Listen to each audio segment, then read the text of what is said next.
नमस्कार बच्चों, मैं आपकी हिंदी विषय की अध्यापिका प्रीति सिंह। आज मैं आपको पाठ 6 भगवान के डाकिए पढ़ाने के लिए जा रही हूँ। इसके जो कवि हैं वो रामधारी सिंह दिनकर जी हैं। तो पहले हम थोड़ा सा रामधारी सिंह दिनकर के बारे में जानना चाहेंगे कि क्या थे। रामधारी सिंह दिनकर का जन्म 26 सितंबर 1908 में बिहार के बेगूसराय जिले के सिमरिया गांव में हुआ था। इनकी जो कविताएं हैं वह जोश, क्रांति, विद्रोह और आक्रोश के भावों से भरी हुई हैं। इनकी जो प्रमुख गद्य रचनाएं हैं वो कौन कौन सी हैं बच्चों, आप आगे पढ़ेंगे।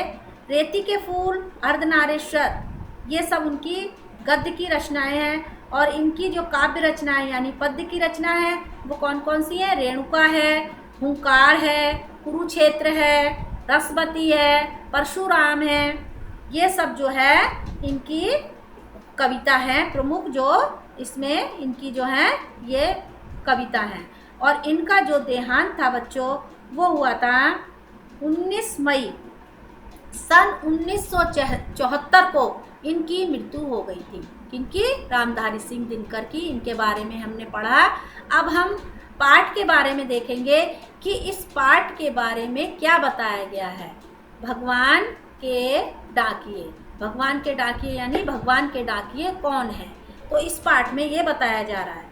इस कविता में रामधारी सिंह दिनकर जी बताते हैं कि पक्षी जो हैं, पक्षी और बादल जो हैं वो भगवान के डाकिए हैं, जो एक बड़े देश का संदेश लेकर दूसरे बड़े देश में जाते हैं। कौन? भगवान और पक्षी जो हैं वो पक्षी और बादल जो हैं वो भगवान के डाकिए हैं। और ये बहुत बड़े देश में संदेश लेकर दूसरे बड़े देश में जाते हैं।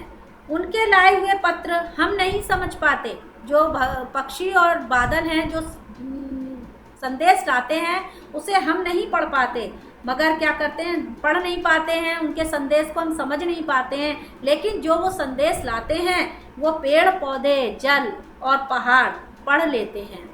यहाँ कवि ने बादलों को हवा में और पक्षियों को पंखों पर तैरते हुए देखा है। क्या देखा है? इस कविता में जो है वो कवि ने बादलों को हवा में और पक्षियों को पंखों पर तैरते देखा है। इसी कविता में उन्होंने यही बताया है। सबसे पहले हम ये जो ऊपर वाला पैराग्राफ है इसका अर्थ को समझेंगे, पढ़ेंगे। तो सबसे पहले पढ़ेंगे, पक्षी और बादल ये भगवान के डाकिए हैं, जो एक महादेश से दूसरे महादेश को जाते हैं। हम तो समझ नहीं पाते हैं, मगर उनकी लाई चिट्ठियाँ पेड़ पौधे, पानी और पहाड़ बाँचते हैं।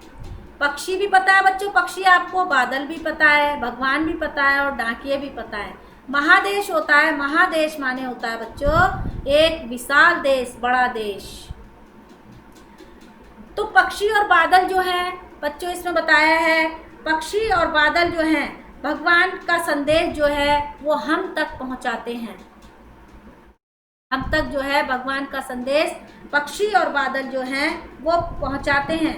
हम जो ये जो संदेश है अपना, ये एक देश, जो एक बड़ा देश है तो दूसरे बड़े देश को में पहुंचाते हैं।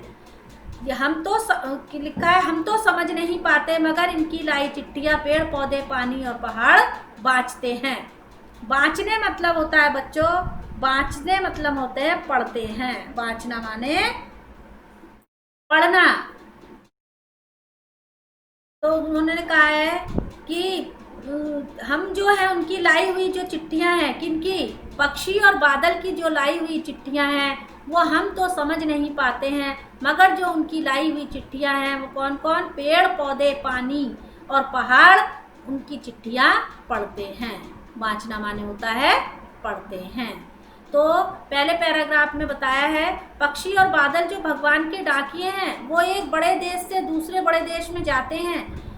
हम जो है हम उनकी चिट्ठियाँ नहीं समझ पाते हैं, उनकी लाई हुई जो चिट्ठियाँ, पक्षी और बादल जो चिट्ठियाँ ला रहे हैं हम उन्हें नहीं समझ पाते हैं, लेकिन उनकी लाई हुई चिट्ठियाँ पेड़ पौधे पानी और पहाड़ आसानी से समझ लेते हैं, पढ़ लेते हैं। दूसरा पैराग्राफ में बताया गया है बच्चों, दूसरा पैराग्राफ देखेंगे।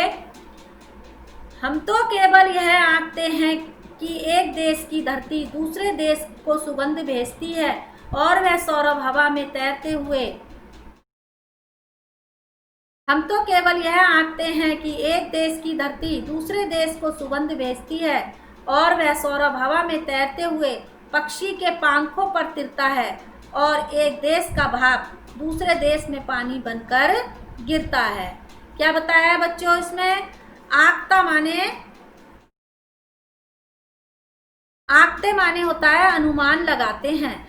हम तो केवल ये अनुमान लगाते हैं कि एक देश की सुगंध माने होती है, सुगंध माने होती है खुशबू।